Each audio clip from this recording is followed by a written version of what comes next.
I didn't wanna have the trouble, I wasn't, like, shying away from trouble, I was just like, "I don't wanna get someone in trouble unless they did something super egregious."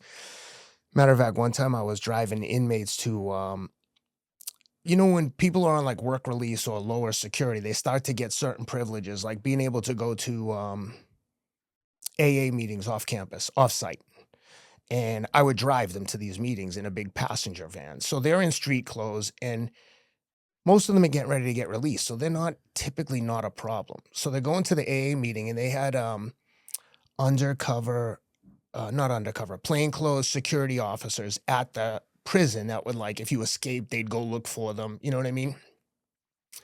So they were at the AA meeting. One of them was at the AA meeting and caught this inmate drinking in between on a break at the AA meeting, which is funny. He's at an AA meeting drunk. So he comes up to me and he says, "Hey, when you get back to the main building, because these guys lived in like a dorm, when you get back to the main building, stop at the main building. We're gonna lug like, I think the guy's name was Jackson or something. We're gonna lug Jackson back to the main building." And I'm like, "Oh, okay." I couldn't care less. Get in the car, and there's a white kid from Somerville sitting in the front seat, and then all the inmates are in the back.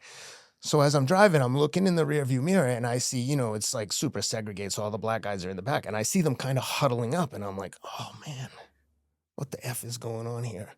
And we get to a traffic light in Cambridge, and I'm sitting at the red light, we're first in line, and all of a sudden I see the guy going for the side door, and just instinctively I lunge to grab him. The van starts rolling into the traffic, and then the white kid next to me instinctively starts trying to help me because we're like friends. And then I look at him, he looks at me, and he's like, "What the fuck am I doing?" And he gets back in his seat. So I wrestle with the black guy. I have to jump back, get in the van, stop the van because we're in the middle of an intersection now. And the guy's standing outside the door, and I'm like, "Dude, what the fuck are you doing?" He's like, "I'm jetting. I'm leaving." And I'm like, "Okay, I'm gonna give you like a child." I go, "I'm gonna give you one chance to get back in here, or I'm leaving without you." And eventually he got back in the van and was like, just sat there like an embarrassed little kid. And then of course we goofed on him the whole way back to the prison, worst prison escape in like history. And we pulled up to the front building, and I was like, "All right, brother." And the other inmates were looking at me like, "You gonna tell them that he tried to escape?" And I'm like, No, I'm trying to get out of here. Like, I don't want to spend the next half an hour writing up a ticket and telling them that the guy tried to escape."